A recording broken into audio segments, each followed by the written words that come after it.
It's always a challenge when approaching the creation of a new game. There is pressure to do something different, to lead the way, to deliver even better characters, environments and stories. Over the years with Tomb Raider, each adventure has broken new ground and taken the player to even more exotic locations and arenas. And now onto a new arena, the next generation console.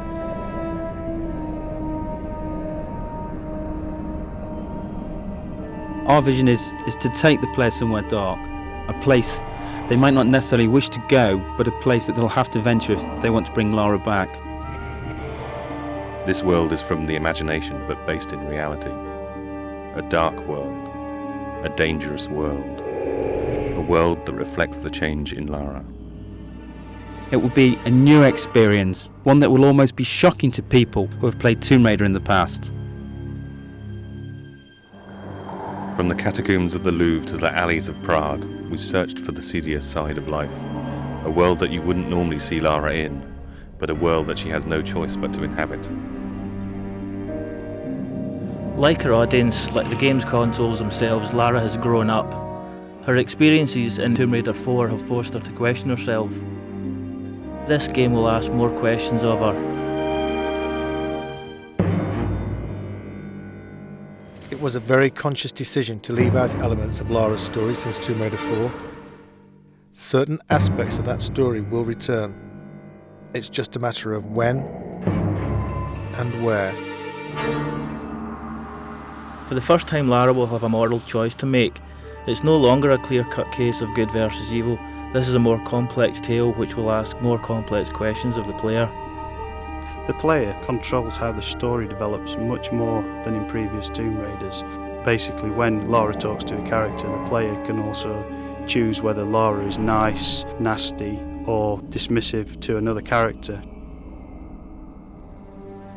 This game sets a new benchmark for character animation. The new consoles allow for an unprecedented level of subtlety in the way the characters can act. Some characters may betray more than their feelings.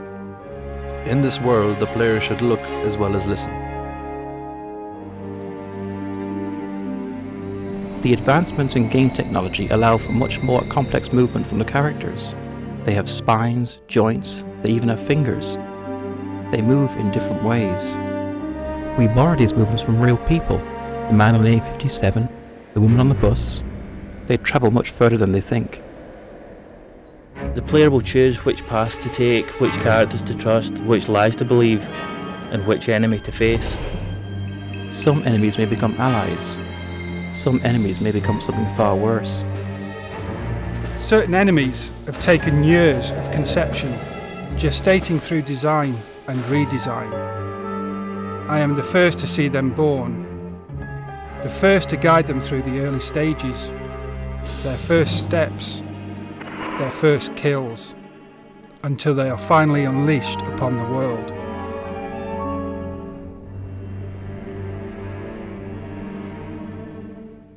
When you walk into this world, you walk into a film with multiple paths and possibilities, but one story drawing you through.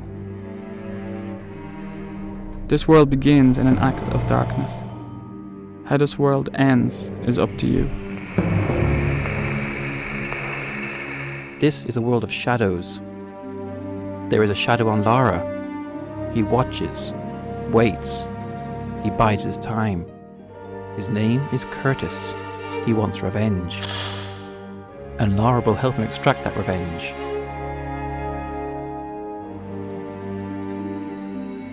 For the first time, there is another playable character in Tomb Raider. A character whose abilities combine the supernatural with the superhuman. He has a different approach to Lara, less subtle perhaps, but still effective against certain opponents.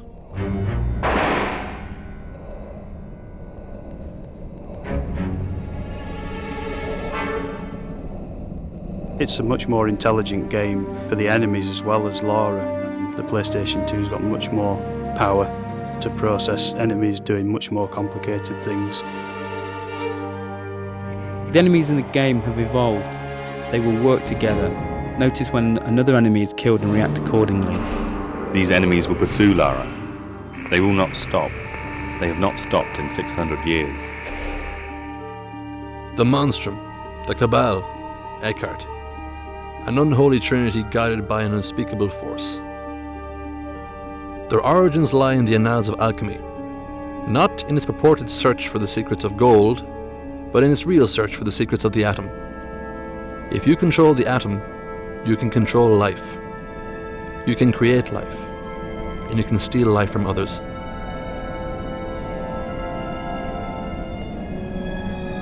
This story is very much on an epic scale, from 14th century alchemists to serial killers in modern day France. To create something on this scale, it was necessary to take the ideas and production values from the film industry, in the way they research the subjects, the backstory they create for their characters, and the depth of the visuals. This level of production requires a total consistency of purpose. Every aspect of the game has to be in keeping with the overall concept. Every person working on the game knows that they are working on an epic, and everything they do has to reflect that, from concept to completion. For the music to match the scale of the production, we decided to use the same process that major film studios use. In this case, the London Symphony Orchestra.